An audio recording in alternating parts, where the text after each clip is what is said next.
The Zodiac Killer, a mystery that still haunts California. In the late 1960s and early 70s, the Zodiac Killer terrorized Northern California, leaving a chilling legacy of fear, unsolved murders, and cryptic messages. This true crime case remains one of the most puzzling in U.S. history. The Zodiac's first confirmed attack occurred on a dark, remote stretch of Lake Herman Road near Vallejo. High school students Betty Lou Jensen and David Faraday were on a date. The killer approached their car and ordered them out at gunpoint. David was shot in the head at close range, and Betty Lou was shot 5 times in the back as she tried to run. Both teens died at the scene. The brutality of the crime stunned the quiet community, but no leads surfaced. In Vallejo again, Darlene Ferrin and Mike Mageau parked in a secluded area to talk. A car approached, and the driver stepped out with a flashlight and a gun. The attacker fired multiple shots at the couple. Darlene was killed, but Mike miraculously survived, despite severe injuries, and provided a vague description of the shooter, a heavy-set man around 30 years old. This attack was particularly horrifying because of the killer's direct interaction with his victims.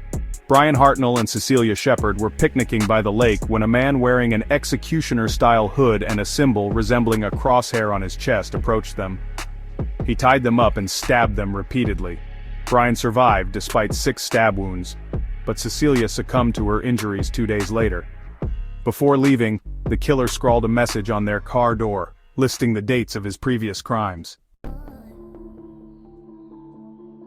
The Zodiac's last confirmed murder was in San Francisco. Paul Stein, a cab driver, was shot in the head by a passenger.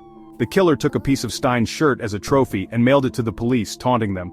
Witnesses described the suspect as a white male, 25 to 30 years old, with short, light-colored hair.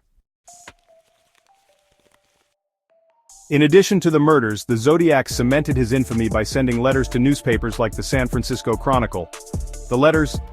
These letters were full of taunts, threats, and detailed accounts of his crimes. The cipher's 4 cryptograms accompanied his letters. Only one has been fully solved to date, revealing the message, "I like killing because it is so much fun." The Zodiac demanded that his letters be published, or he would kill again. His symbol, a circle with a cross through it, became infamous. Despite hundreds of leads, the Zodiac was never caught. Key suspects included Arthur Lee Allen, a convicted child molester with circumstantial evidence linking him to the crimes. Several other suspects were investigated, but no conclusive evidence tied anyone to the murders. The Zodiac case inspired books, movies, and countless theories. David Fincher's 2007 film Zodiac brought renewed interest to the case, highlighting the obsessive investigation by reporters and detectives. To this day, the Zodiac Killer's true identity remains a mystery. Some theorists believe he died, while others think he simply stopped killing. Regardless, the Zodiac Killer continues to haunt California's history as one of the most infamous and enigmatic criminals ever.